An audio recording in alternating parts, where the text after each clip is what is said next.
அனைவருக்கும் வணக்கம். நாங்கள் ஷோகாஸ் நோட்டீஸ் கொடுத்துருந்தோம் டென்டிஸ்ட்டுக்கு. அவர் அதுக்கு உரிய விளக்கம் கொடுத்துருந்தாரு. ஆனால் அந்த விளக்கம் எங்களுக்கு ஏற்புடையதாக இல்லை. அதனால் நாங்கள் இந்த டென்டல் கிளினிக்கை க்ளோஸ் பண்ணுறோம். மேலும் நாங்கள் டென்டல் கவுன்சிலுக்கும் இந்த மாதிரி விஷயங்கள் இதை பற்றி தெரிவித்து அது மாதிரி நடவடிக்கை எடுக்கிறதுக்கு ஆவணம் செய்யுமாறு எங்கள் ரெஸ்பெக்ட் டிஎம்எஸ் சாருக்கும் பரிந்துரை செஞ்சுருக்கோம். நன்றி. அடுத்த கட்ட வேறு நடவடிக்கை என்ன? வாணியம்பாடி தனியார் பல் மருத்துவமனையில் சிகிச்சை பெற்ற 8 பேர் உயிரிழந்த விவகாரத்தில் தனியார் பல் மருத்துவமனை மருத்துவர் 3 நாளில் விளக்கம் அளிக்க நோட்டீஸ் ஆனது அனுப்பப்பட்டது. இந்நிலையில் விளக்கம் அளிக்காததால் மருத்துவமனைக்கு பூட்டு போடப்பட்டிருக்கிறது. மேலும் விவரங்களை செய்தியாளர் ராஜேஷ் வழங்கி கேட்கலாம். ராஜேஷ் வணக்கம். என்ன நடவடிக்கை தற்போது மேற்கொள்ளப்பட்டிருக்கிறது? மருத்துவமனை தரப்பிலிருந்து ஏதேனும் விளக்கம் அளிக்கப்பட்டிருக்கிறதா? விவரிங்க. வணக்கம்.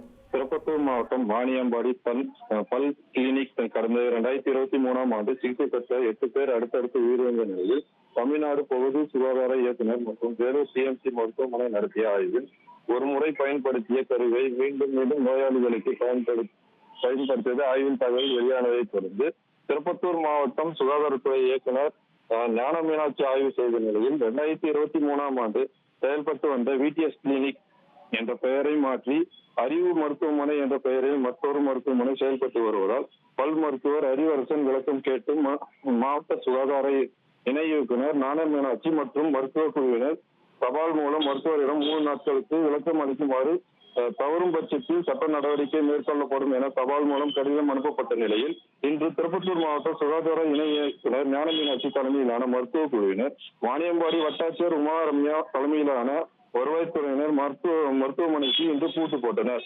மருத்துவமனையில் 8 பேர் உயிரிழந்த விவகாரம் கேட்டு மருத்துவர் ஷார்ட் நோட்டீஸ் அளித்த மருத்துவர் இதுவரை உரிய விளக்கம் அளிக்காததால் மருத்துவமனைக்கு பூட்டியதாக மாவட்ட சுகாதாரத்துறை இணை இயக்குனர் ஞான மீனாட்சி பேட்டி அளித்துள்ளார்.